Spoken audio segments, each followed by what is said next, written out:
মেয়েরা চাইলে কিন্তু সব কিছুই করতে পারে, কোনো কাজই কিন্তু ছোট নয়। যেমন মেয়েরা রাঁধে বাড়ে চুল বাঁধে বাচ্চা সামলায়, তেমন কিন্তু নিজের পায়ে দাঁড়াতে শিখে গেছে মেয়েরা। এমনকি সমস্ত মেয়েরাই কিন্তু আজকাল কিছু না কিছু উপার্জন করছে, কেউ ঘরে বসে কেউ বাইরে বেরিয়ে। হ্যালো বন্ধুরা, গুড মর্নিং। সবাই কেমন আছো? আশা করছি ভালো আছো, সুস্থ আছো। নতুন একটা ব্লগে সবাইকে অনেক অনেক স্বাগত জানাই। এই শীতের সকালে রোদ্রে বসে চা খেতে বা সকালের টিফিন খেতে আমার কিন্তু ভীষণই ভালো লাগে। তোমাদের কার কার ভালো লাগে কমেন্ট করে অবশ্যই জানিও। আর এই যে ব্যালকানিতে বেশ কিছু গাছ ছিল, আরও কিছু গাছ ব্যালকানিতে অ্যাড করব খুব শীঘ্রই, সেটাও তোমাদের সাথে শেয়ার করব। আর আগের দিনকে না আমি গেছিলাম এমসে, আর মা বেশ কিছু এই যে বিস্কিট কিনেছিল, বাড়ির সামনে থেকে একটা দিদি যায় এই বিস্কিট নিয়ে। তো এই যে ছেলে পছন্দ করেছিল এই বিস্কিটগুলো, তো মা কিনেছে। এখানে নিয়েছে একটা টোস্ট, এই যে আছে পিৎজা বিস্কুট। অবশ্য পিৎজা বিস্কুটটা আমি খাই, ছেলে মেয়ে অতটাও পছন্দ করে না, কিন্তু ওই যে চোখে দেখে কেনে আর কি। আর এখানে বেশ কিছু বেকারি বিস্কুট, ক্রিম রোল, এই যে এগুলো নিয়ে রয়েছে। আর ক্রিম রোল তো ধরা মাত্রই শেষ হয়ে যাবে প্যাকেটটা আর কি। মানে ছেলে মেয়ে দুজনই ক্রিম রোল খেতে ভীষণই ভালোবাসে, আর ওদের জন্যই তো কেনা, তো নষ্ট না করলেই হলো জিনিসটাই আর কি। তো এই যে খুলেও দিয়েছি ওদেরকে। আর এখানে দেখো এই যে সাইড করে দিয়েছি বেশ গাছগুলোকে, কারণ কি পুরো ব্যালকানিটাই একদম নোংরা হয়ে গেছিলো, তো ব্যালকানিটা পরিষ্কার করেছিলাম। আর এদিকে দেখো সকাল সকাল উঠে কিন্তু উপরের বিছনাটা চেঞ্জ করে নিয়েছি, বিছনার চাদরটা চেঞ্জ করে একদম গুছিয়ে তারপরে তোমাদের সাথে একটুখানি শেয়ার করলাম, যেহেতু ব্যস্ততার মধ্যে দিয়ে দিনগুলো যাচ্ছে।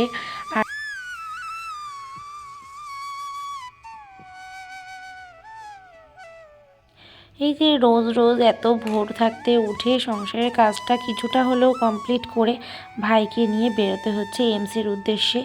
আমাদের তিনজনের যেমন পরিশ্রম হচ্ছে, তেমন আমার মারও কিন্তু প্রচণ্ড পরিশ্রম হয়ে যাচ্ছে, কারণ মা ডিউটি সেরে সংসারে কাজ করে আবার আমার এদিকে আসে, মানে আমাদের বাড়িতে এসেও আমাদের রান্না বান্না সমস্ত কিছু করে রেখে আবার সেই সন্ধ্যার দিকে রিটার্ন চলে যায়। কারণ নয়তো ছেলে মেয়ে আবার একা থাকবে, সেই জন্য কিন্তু মাকে বাধ্য হলেও আসতে হয়।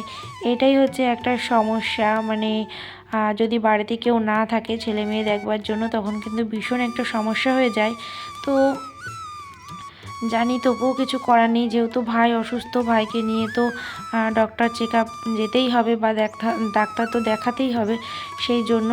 আর তার মধ্যে আমার নিজেরও কিন্তু শরীরটা ভীষণই খারাপ, মানে আমার যে পায়ের সমস্যাটা ছিল সেটা এই ইদানিং আরও একটু বেড়ে গেছে, কারণ শীত এসে গেছে, তো রোগ আরও বাড়ছে এমন একটা অবস্থা। তো যাই হোক, তোমাদের সাথে কথা বলতে বলতে কিন্তু এই দেখো আমি দুপুরে রান্না বসিয়ে দিয়েছি। এখানে করে নিচ্ছি বেগুন ভাজা, আর করব আজকে ডিমের ঝোল। আর আজকে সকালবেলায় তেমন কিছু না, একটু সুজির উপমা বানিয়েছিলাম, ওটাই এই বেশ কদিন খাচ্ছি, ভালোই লাগছে মোটামুটি। আর এই দেখো এদিকে ডিম বসিয়ে দিয়েছি রান্না, আর মেয়ের জন্য একটা ডিম রেখে দিয়েছি সিদ্ধ আলাদা, কারণ ও ভেজে দিলে না অতটা পছন্দ করে না সেই জন্য। আর ভাই তো রয়েছেই, মা চলে গেছে বাড়িতে, কারণ ওকে নেক্সট দিন আবারও নিয়ে যেতে হবে। আর সোমবার যাচ্ছি আর বৃহস্পতিবার যাচ্ছি, তো সপ্তাহের মধ্যে দুটো করে দিন যাওয়া লাগছে।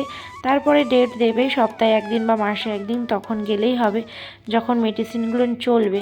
আর এখন আপাতত রিপোর্টের জন্য এত বারে বারে যাওয়ার দরকার হয়েছে বা যাওয়া লেগেছে।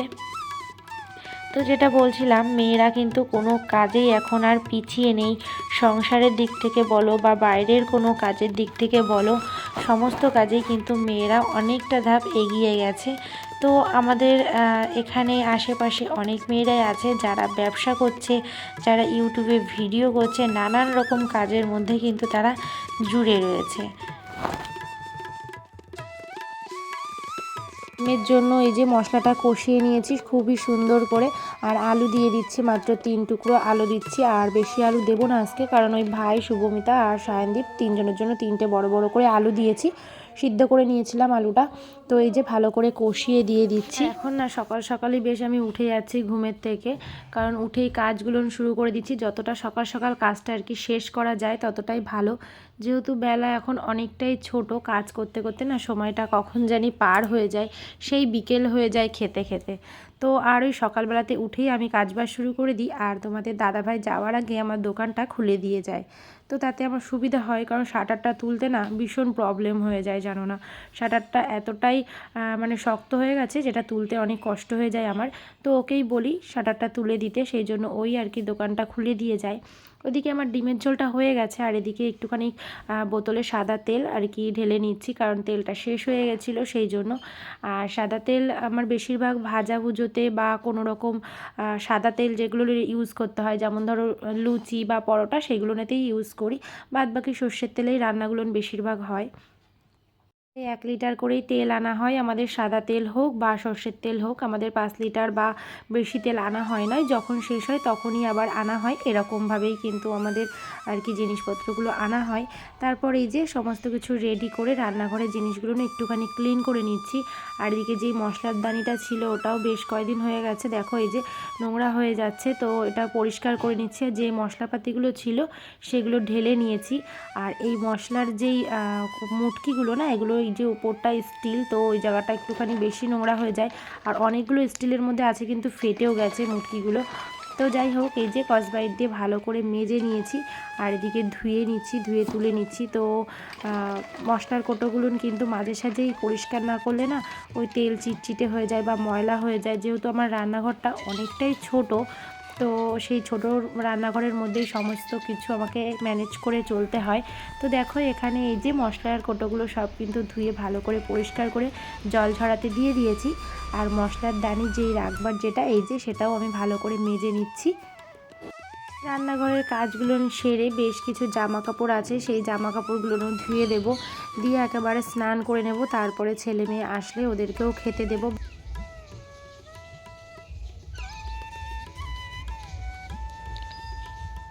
আমার না ওই নিচে বাথরুমের মধ্যে জামা কাপড় কাচার থেকে এই ছাদে এসে খোলামেলা জায়গায় জামা কাপড় কাচতে কিন্তু বেশ ভালো লাগে। আর এই যে হালকা হালকা ঠান্ডা, তো রৌদ্রের মধ্যে জামা কাপড় কাচা বলো বা যাই হোক ভালোই লাগে। আর তারপরে দেখো একদম সন্ধ্যাবেলা চলে এসে এই যে আমাদের বাড়ির সামনের ভিউটা, নৌকাটা দাঁড়িয়ে রয়েছে, বেশ সুন্দর লাগছিল। তারপরে এই যে দেখো একটা বড় ব্যাঙ ছিল।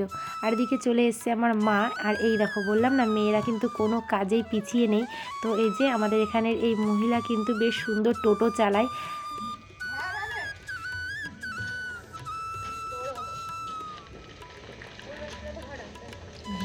কত নিল উনি?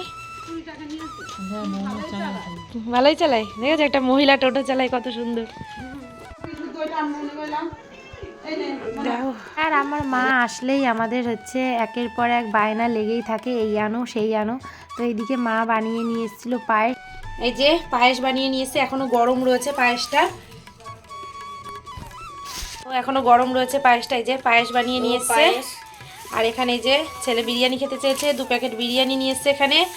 আর আমরা তড়কা খেতে ভালোবাসি বলে এখানে তড়কার সেরকম ডাল পাওয়া যায় না আমাদের এই বাজারটায়, মা নিয়ে এসছে এই যে এখানে তড়কার ডাল। তো তড়কা তো আমরা ভীষণই ভালো খাই।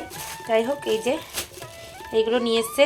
আরও বেশ কিছু জিনিস নিয়ে এসছে মা, যে কাটলেট নিয়ে এসেছিলো, চিকেন কাটলেট, যেটা খাওয়া হয়ে গেছে দেখানোর আগেই। আর মার হাতে পায়েস খাবো।